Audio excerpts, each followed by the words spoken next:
Hi, this is Sean Keith. I'm giving you an update in regards to your acetaminophen litigation. If you remember the last update, we talked about preemption, how important preemption was. If a court found that there was a federal law which preempted us from bringing our lawsuits under state law, then everybody, not just your claim, everybody's lawsuit would be thrown out. So every single mass tort prescription drug litigation or medical device litigation, we go through this process in regards to preemption.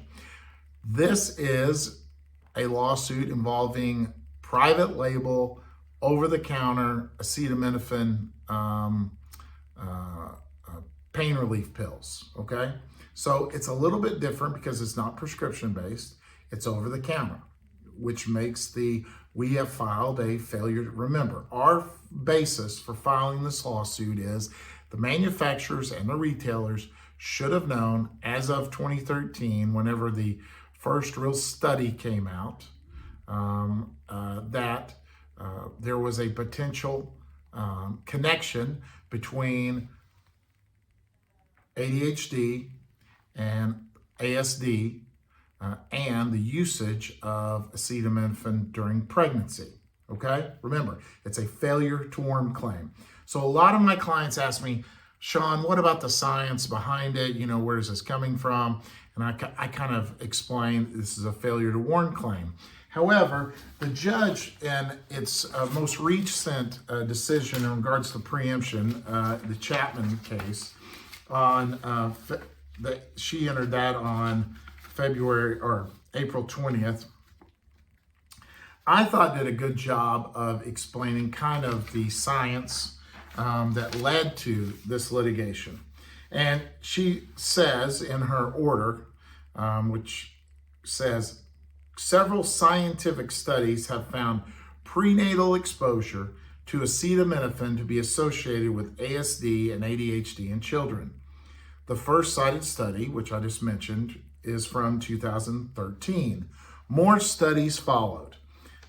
Then she writes, on September 23rd, 2021, a group of 91 scientists, clinicians, and public health professionals published a consensus statement called Paracetamol, which is acetaminophen, use during pregnancy, a call for precautionary action.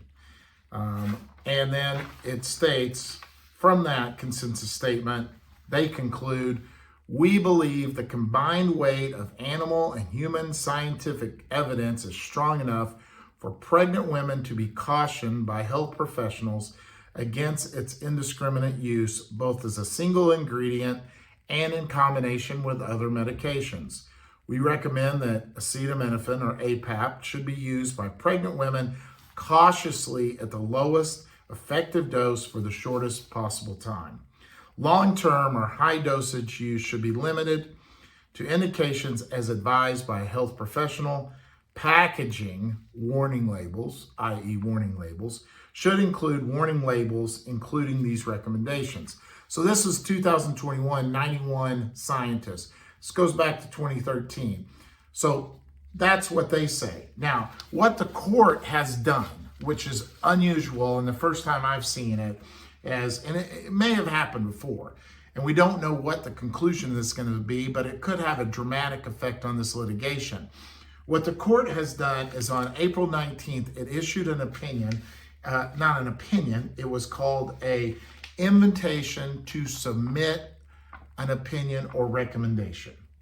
And basically what it did, and I'll flip over to the Chapman, the Chapman decision actually mentions it. And its official title, again, when I saw it, I was a little bit taken aback. I'd never seen this before.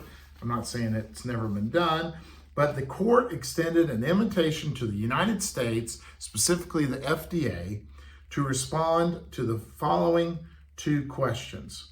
Number one, should the plaintiff's proposed warning, i.e.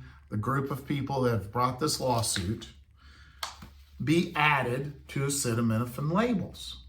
Just very basic. Should a warning be added? They're asking the FDA.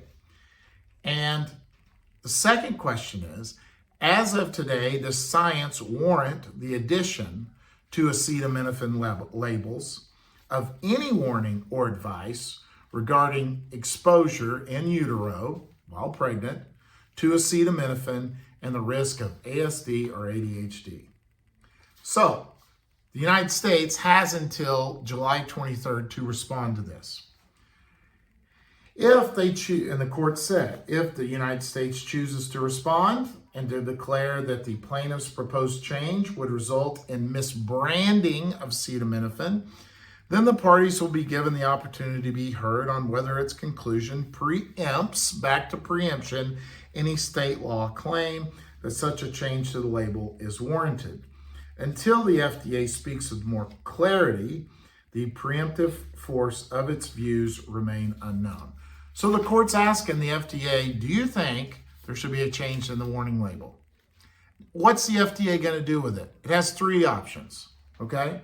It's going to either say, yes, we agree, it needs to be changed, okay? Or it's going to say, no, it doesn't need to be changed. And the third option, and the one I'm thinking most likely is going to happen, it's not going to respond at all. It's ultimately going to be a question for the court and the jurors. So that's what's going on. I hope that I was clear enough in this update. Again, I apologize for the length, but just trying to keep you updated where it are. Certainly, if you have any questions, feel free to call Keith Law Group or your other attorney, Beasley Allen. We're working on your cases. We're going through these. We're trying to going through each and every case that we have, look at the medical records, and make sure you're getting through it. Thank you very much, and I'll talk to you soon.